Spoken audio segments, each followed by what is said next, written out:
Hey guys, this is Tori from Group 6, and this is our faux pizza POS system, and our little shop is called Pizza Pig.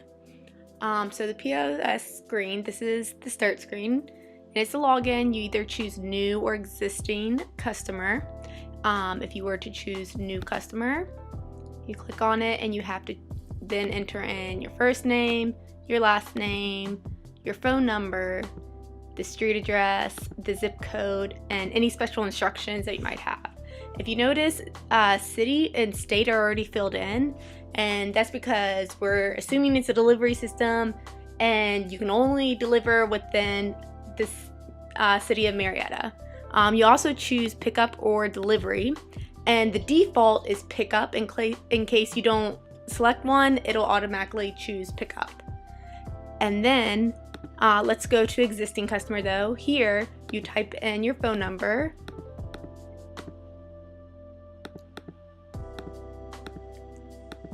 alright, and then if you mess up you can always hit delete and it'll delete one number, or if you hit clear it'll clear their whole thing. So let me just type this in one more time, and then you say proceed, and then say like you missed one number, it'll come up red, and it does the same thing on new customers, so make sure it checks for you and it will have whatever you missed in red. So let's come here, and now let's try again. Let's see, and here. Alright, so now we proceed to the order screen. Just takes a minute. So now we're on the main pizza ordering screen. So let's go from here, and let's say we want to get a pizza. We click on pizza, then we have to choose a size. We either choose small, medium, or large. Again, the default that we have is medium, but let's just go with large for now. And then you choose crust type, and again the default is original, but you can choose either of these three, so we'll say thin for instance. And then toppings, and you choose any toppings here, or you don't have to choose any, you can say done. So let's just choose these toppings and then say done. And if you're wanting to remove something, you just click on it and it will have the whole line highlighted. And then let's go back though, and let's add some drinks. So if you click on 2-liter sodas, you can choose your drinks here, then you hit back to go back to the drinks here. Then you choose like another one. And it is the same thing with 2-liter and soda cans, how it'll have these buttons enabled. Then you go back to this screen, and then let's say here we want to delete Sprite. So then we say remove, and let's remove this topping here, the tomatoes. And now we're gonna go to pay. So we click on the pay button. It just takes a second. Alright, so we have different payment options. We have cash, check, or we have any of the credit cards. So if you click on the credit card, you can click on one, you would type in your name, your number, the expiration date, and then the CVV number. And then once you were done, you would hit process, and it would either tell you like here, obviously I didn't enter anything, so it says invalid credit card. Say okay. And then once you did type it in correct, you would click it, and it would say, you know, approved, and it would take you back to this screen where cancel does. Only these buttons would be disabled, and so then that way the user just clicks on home and it takes you back to the login. Or you can choose check, and it'll give you a little pop-up, and again you just have to fill out your information here.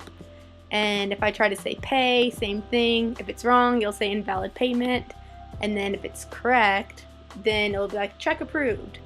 Then if you want to pay cash, you click on cash, and you can type in your amount here. Like let's say they pay $2.45. Then we say pay, and this one says, oh well, we still owe $22.28. We say okay. Then say we just put in another 10. You say pay, and now we owe $12.28. We say okay.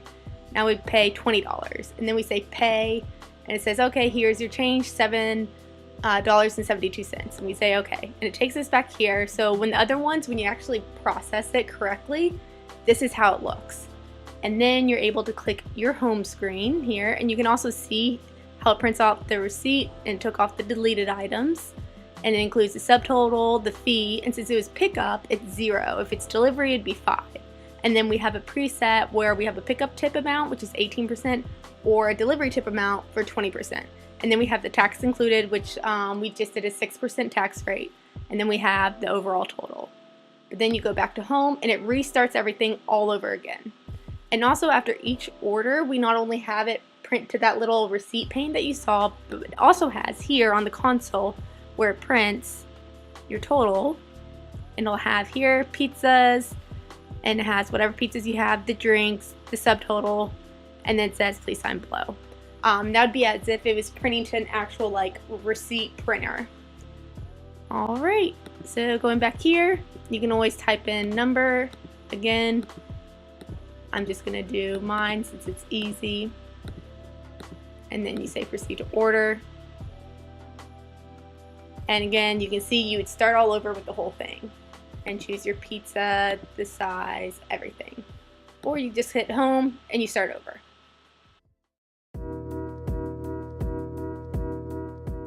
Hello, my name is Sonia Rivers and I am part of Group 6 for the PizzaPOS System group project. Today I'm going to be showing you how our payment system works. So you can see to the left of the screen, I've got our POS open and I've already ordered some pizzas. I've got 2 pizzas and 2 sodas. I am ready to pay. I'll go ahead and click our pay button and it should take me to our payment screen. We've got 6 different methods of payment: Visa, Discover, American Express, Mastercard, cash, and check. So I'm going to go ahead and click check and I'll type in my name, and all of these fields will be verified once we order. And my bank, I'll just say bank. Check number has to be 4 digits. It can be any digits you like. Routing number and account number have to be between 9 to 12 digits.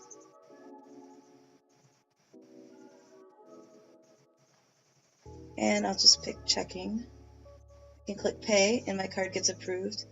If I had done the same thing but not entered a field or entered the wrong information, the wrong number of digits, if I clicked pay, it would tell me invalid payment. So same thing for a credit card. I'd have to go ahead and type my name and my number, which would be 15 digits, and the expiration, which would be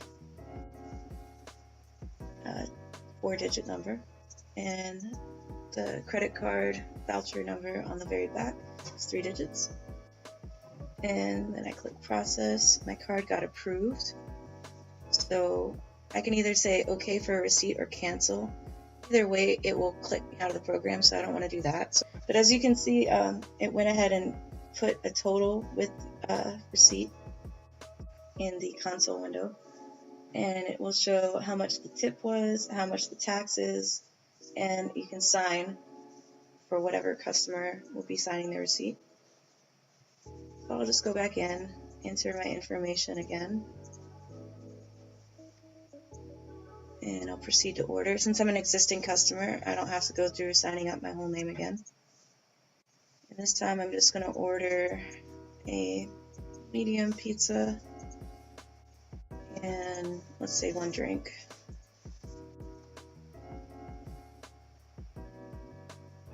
So now whenever I go to cash,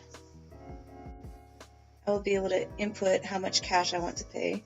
I can either pay the total amount, I can round up to the total amount, or I can pay a set amount of dollar bills if someone is handing you a $5 bill, for instance, or a 20.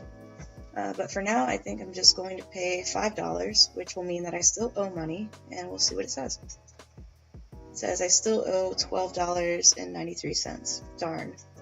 Well, it won't let me go back to the main screen, so I'm going to go ahead and click another $20, for instance. And it will give me change for $7.07. So that is how the payment system goes. And you can click the home button to go home and start you back all over again. Thank you.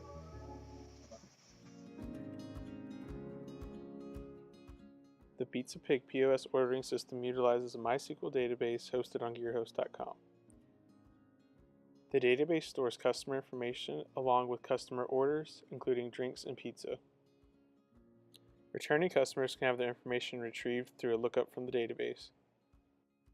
To showcase this functionality, let's quickly register a new customer and check if their information is stored in the database.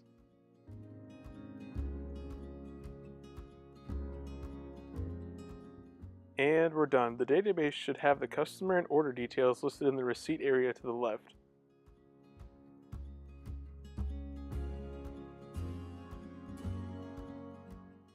As mentioned earlier, the database allows the cashier to quickly look up returning customer information. I'll show you that now. The system will not allow the user to proceed if the phone number is incorrect or does not belong to a returning customer.